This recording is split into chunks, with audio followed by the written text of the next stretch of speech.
दोस्तों, स्वागत है हमारे YouTube चैनल की दुनिया में। आइए आज हम लोग क्लास 9 का मोमेंट्स की तीसरी चैप्टर, जिसका नाम है ईश्वरन द स्टोरी टेलर, इस कहानी को हम लोग विस्तार रूप से देखेंगे और समझेंगे कि इस कहानी का समरी क्या है।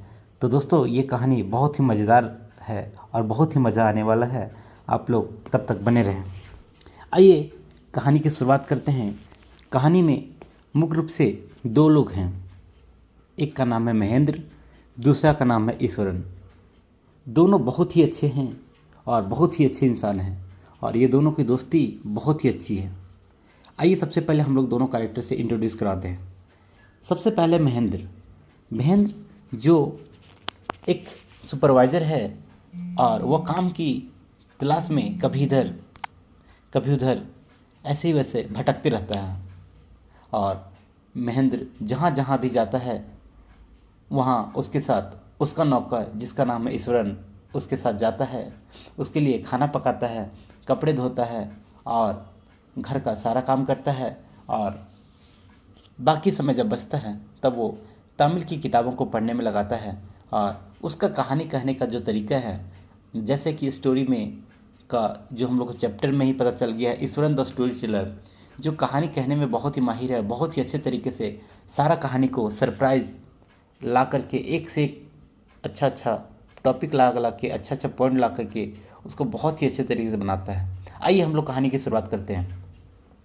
दो लोग हैं, ईश्वरन और महेंद्र, जहाँ पे महेंद्र एक सुपरवाइज़र है और ईश्वरन उसका नौकर है। दोनों एक साथ रह रहे होते हैं, जहाँ पे महेंद्र सुबह में नाश्ता करके चला जाता है, लंच लेकर चला जाता है, फिर सीधा रात में आता है और ईश्वरन उसके लिए खाना पकाता है, कपड़े धोता है और घर के सारे काम करता है। वो कभी कोई चीज़ का शिकायत नहीं करता कि यहाँ पे दुकान नहीं है या तो सुविधा नहीं है तो मैं कैसे रहूँ, कैसे खाना पकाऊँ, बल्कि वो हर एक सिचुएशन में एडजस्ट कर लेता है अपने आप को। तो और महेंद्र भी ऐसा ही है। एक दिन महेंद्र को कहानी सुनाता है ईश्वरन कि एक हाथी था जो जंगल में पागल होकर सारे पेड़ पौधों को तोड़ते आ रहा था। और वो मतवाला हाथी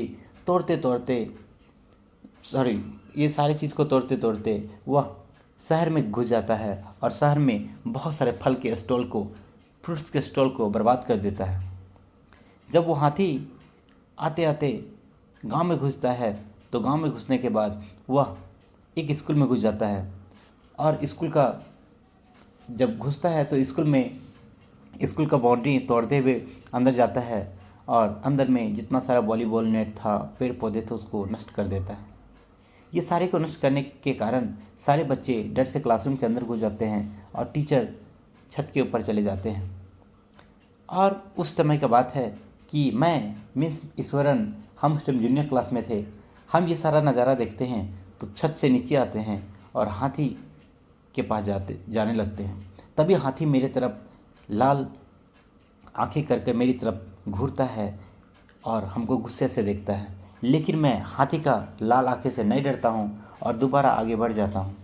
जब मैं आगे बढ़ता हूँ तो हाथी फिर से अपने सूंड में जो एक पेड़ का डाली लिया था फिर से हमको डराता है। लेकिन फिर भी मैं आगे नहीं बढ़ता हूँ, फिर भी मैं डर के नीचे पीछे नहीं हटता हूँ और आगे जाके हाथी का पैर में उसका नाखून को दबाता हूँ और हाथी वहीं पे गिर जाता है। 2 दिन के बाद उसका इलाज पानी चलने के बाद एक माहौत आता है जो हाथी को दोबारा जंगल लेकर चला जाता है। ये कहानी सुन के बहुत ही हंसी आ जाता है इस महेंद्र को और वो खुश हो जाता है।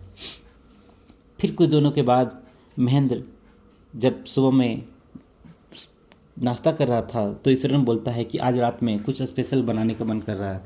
तो महेंद्र बोलता है ठीक है, तुमको जो कुछ भी बनाने का मन करे तुम बना सकते हो। और उस रात ईश्वरन कुछ स्पेशल बनाता है और जैसे ही महेंद्र खा लेता है उसके बाद वो कहानी सुनाता है कि आज मैं कुछ आपको बताने वाला हूँ, कुछ रियलिटी। और वह कहानी सुनाता है कि यह फैक्ट्री जो अभी बन रही है, यह जगह पहले कब्र का दफनाने का जगह था। यहाँ पे पहले लाश को दफनाया जाता था। तो महेंद्र बोलता है तुम्हें कैसे पता कि यहाँ पर लाश दफनाया जाता था? तो फिर ईश्वरन कहता है, हम जब पहली बार यहाँ पे आए तो हमें रास्ते में एक खोपड़ी दिखाई दे रहा। मैं उस खोपड़ी को दरकिनार होते हुए आगे बढ़ा तो बहुत सारे खोपड़ी नज़र आए। तब मुझे पता चला कि यहाँ पे पहले शमशान घाट हुआ करता था या फिर आदमी लाश को गाड़ा जाता था। महेंद्र बोलता है, ऐसा कोई भूत ऊत नहीं होता है। और वो बोलता है कि हम तेरा कहानी नहीं सुनने वाले। तो फालतू की बात करता है और वो सोने चला जाता है। उसी रात महेंद्र को अभी तक तो डर नहीं लगता था, लेकिन अब डरता है। उसी रात में महेंद्र को अचानक से बाहर खिड़की की तरफ कुछ आवाज़ सुनाई देता है। तो उसे लगता है, वो तो पूरा डर जाता है, वो तो देखना नहीं चाहता है, लेकिन फिर भी किसी तरह हिम्मत करके आगे देखता है। जब देखता है तो देखता है कि कोई चीज़ जल रही है, फिर वापस बुझ रही, जल रही, वापस बुझ रही। यह देखकर महेंद्र डर जाता है। और रूम में भी बिल्ली चूहे कूद रही थी तो उसके बहुत ही डर जाता है और फिर वो जगह उन लोग छोड़ करके आगे भाग जाता है। और यही था हमारा कहानी। और ईश्वरन द स्टोरी टेलर यहीं पे